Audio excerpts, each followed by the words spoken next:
Everybody's a genius, but if you judge a fish by its ability to climb a tree, it will live its whole life believing that it is stupid.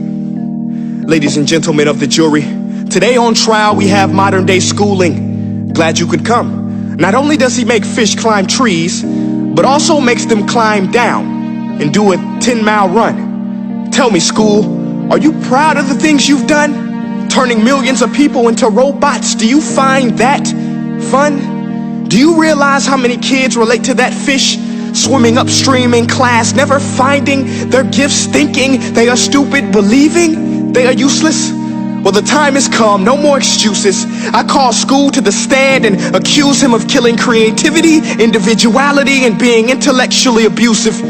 He's an ancient institution that has outlived his usage. So, Your Honor, this concludes my opening statement, and if I may present the evidence of my case, I will prove it. Proceed. Exhibit A. Here's a modern day phone. Recognize it? Here's a phone from 150 years ago. Big difference, right? Stay with me. Here's a car from today, and here's a car from 150 years ago. Big difference, right? Well, get this. Here's a classroom of today, and here's a class we used 150 years ago. Now, ain't that a shame? In literally more than a century, nothing has changed. Yet you claim to prepare students for the future? But with evidence like that, I must ask, do you prepare students for the future or the past? I did a background check on you and let the record show that you were made to train people to work in factories, which explains why you put students in straight rows, nice and neat, tell them sit still, raise your hand if you want to speak, give them a short break to eat, and for 8 hours a day, tell them what to think. Oh, and make them compete to get an A letter which determines product quality, hence grade A of meat. I get it. Back then, times were different. We all have a past. I myself am no Gandhi. But today, we don't need to make robot zombies. The world has progressed. And now we need people who think creatively, innovatively, critically, independently, with the ability to connect. See, every scientist will tell you that no two brains are the same. And every parent with 2 or more children will confirm that claim.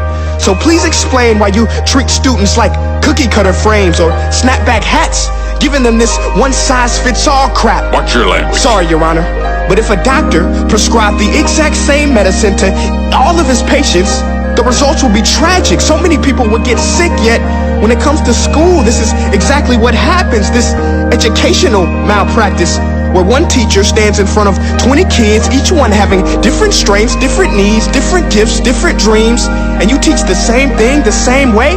That's horrific. Ladies and gentlemen, the defendant should not be acquitted. This may be one of the worst criminal offenses ever to be committed. And let's mention the way you treat your employees. Objection. Overruled. I want to hear this. It's a shame. I mean, teachers have the most important job on the planet, yet they're underpaid? No wonder so many students are short-changed. Let's be honest, teachers should earn just as much as doctors, because a doctor can do heart surgery and save the life of a kid, but a great teacher can reach the heart of that kid and allow him to truly live.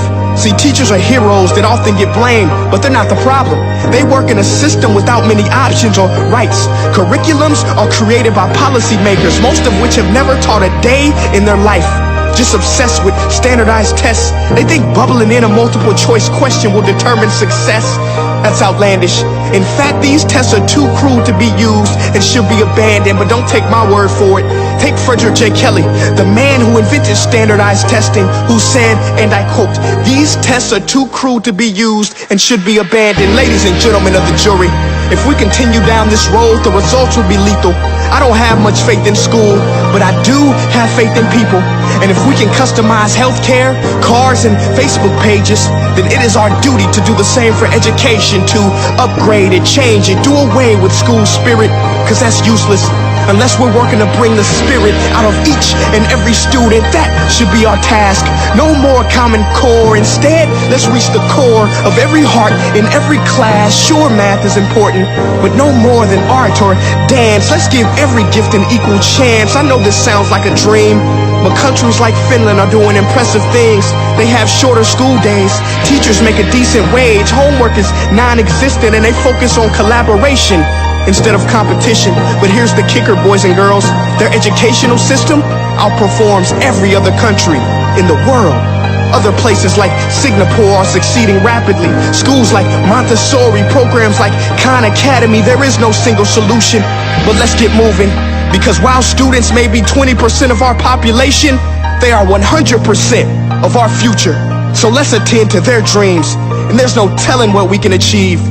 This is a world in which I believe, a world where fish are no longer forced to climb trees. I rest my case.